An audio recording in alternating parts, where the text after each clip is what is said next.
अस्सलाम वालेकुम नाज़रीन, मैं रान टीवी न्यूज़ में वहाँ के भरीकार मां फराज शाह। सब खबर है नजर हेडलाइन थे।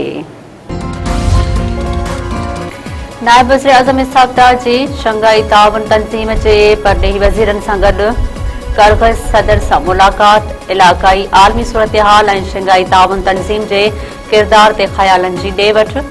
नायब वज़ीर आज़म इसहाक़ डार चयो आहे त पाकिस्तान 2026 खां 2027 ताईं SCO जी सरबराही संभालण लाइ तयार आहे। मेंबर मुल्कनि विच में ताउन खे वधीक मज़बूत बनाइण जी ज़रूरत आहे। सुप्रीम कोर्ट चयो आहे त नेब केसनि में अपीलुनि ऐं ज़मानत जी दरख़्वास्तुनि ते ॿुधणी वफ़ाक़ी आईनी अदालत कंदी। नेब केस ॿुधण जो सुप्रीम कोर्ट खे इख़्तियार नाहे। पंहिंजे फ़ैसिले में सुप्रीम कोर्ट चयो आहे त आर्टिकल 175A ऐं F तहत नेब केस आईनी अदालत खे ट्रांसफर समझा वेंदा। बानी PTI बि हाई कोर्ट जी ज़मानत केस ख़िलाफ़ सुप्रीम कोर्ट सां राब्तो कयो हुयो। सुप्रीम कोर्ट जे रजिस्ट्रार दरख़्वास्त एतराज़ लॻाए वापसि करे छॾी हुई।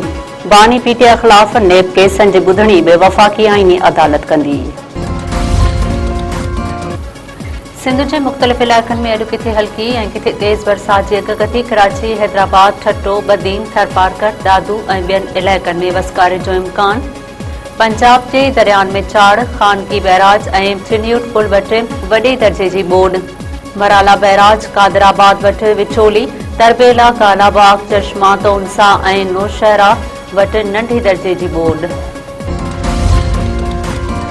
ईरान जे शहर अहवाज़ में अमरीकी मीज़ाइल हमले में 4 ॼणा शहीद, 5 ज़ख़्मी। खुरमाबाद में ड्रोन हमले में 2 ईरानी शहरी ज़ख़्मी थिया। अमरीकी हमलनि सबबि जासिक, कनारक, बंदर अब्बास ऐं केशम में बि धमाका ॿुधा विया। अमरीकी सेंडकॉम जो चवणु आहे त सामुंडी जहाज़नि खे पाकिस्तानी इनक़लाब खां ख़तरो घटि करण लाइ 13हें ॾींहुं बि कार्रवाई कई वई। ईरान कुशम ॿेट ते उॾामंदड़ जहाज़ केराए तबाह करे छॾियो। अमेरिका जे हमलनि बाद ईरान जा उर्दन ऐं बहरीन में अमरीकी फ़ौजी ठिकाणनि मथां ड्रोन हमला। बहरीन जे शेख ईसा एयरबेस ते फ़ौजी सामान, ॿारनि ऐं गुदामनि खे निशानो बणाइण जी दावा। पाकिस्तानी इनक़लाब जो चवणु आहे त उर्दन में मवाफ़िक़ ऐं अल ज़र्क अॾे ते हैंगर ऐं रिहाइशी इमारतुनि खे निशानो बणायो वियो।